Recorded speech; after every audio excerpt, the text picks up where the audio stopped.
as we enter Parashat Noach, the world was in such disarray. So many people were living selfish lives, lacking in values. The world seemed to be a mob of mayhem. God is filled with rachamim, mercy. And God has much savlanut, patience. But even God has his limits. God has a right and good reason to get angry sometimes. And God had reached his limit here, there. We can only be patient for so long, only to such a degree.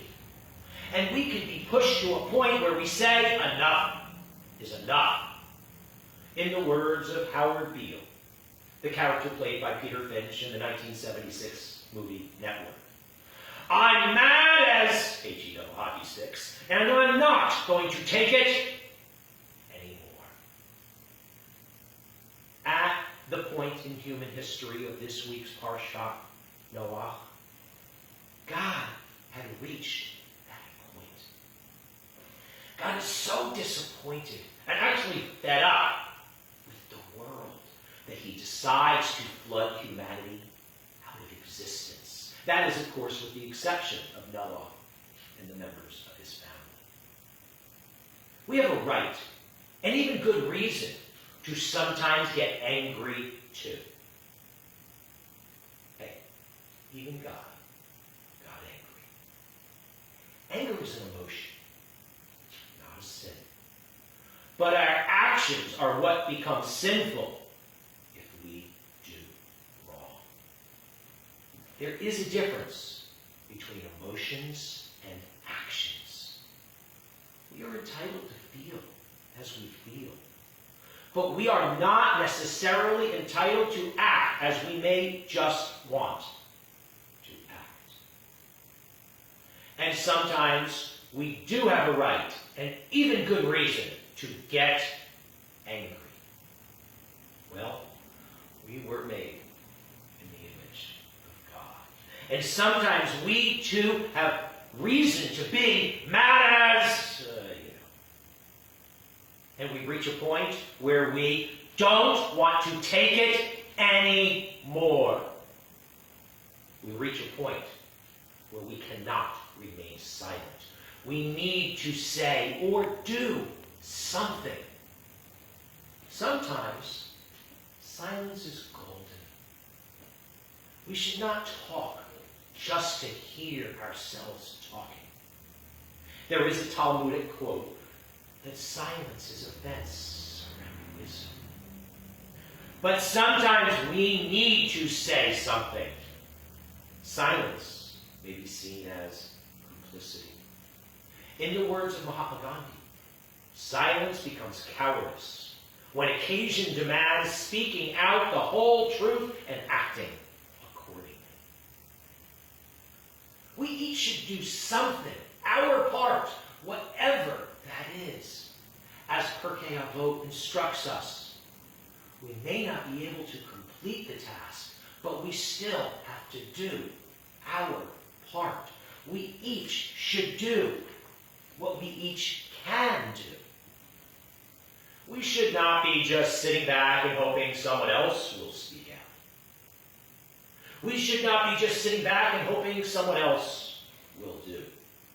We should not be closing our eyes and pretending the reality is not the reality. If only more people stuck their heads out their window and proclaimed, I'm not going to take it anymore. If only more people actually looked at reality, said what they needed to say, and tried to do what they really need to do. We need not wait until God reaches that point. I urge us all to consider what we should be speaking up and saying. I urge us all to consider what we can and should be doing. Noach was said to be a man righteous in his time, which could well be a sermon in and of itself for another time.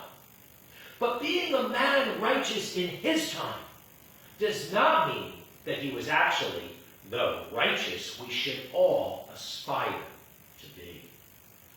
Imagine if Noah had spoken up and acted accordingly in an effort to affect positive change in his world and in those around him.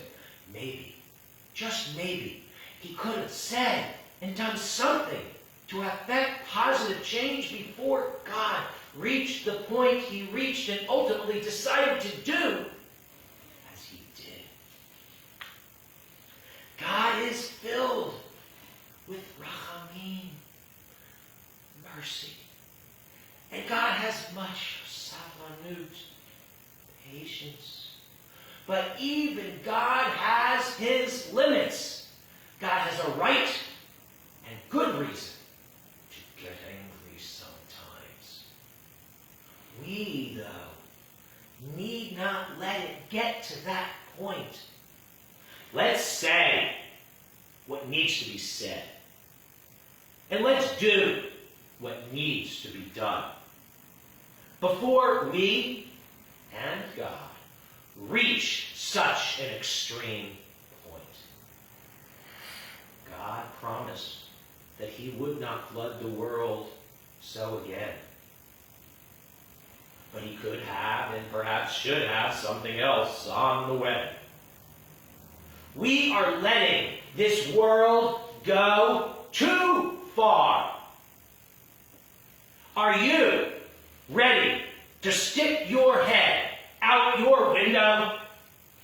Are you going to wait until it's time to build an ark? Let's not wait. And with that to ponder, I will wish you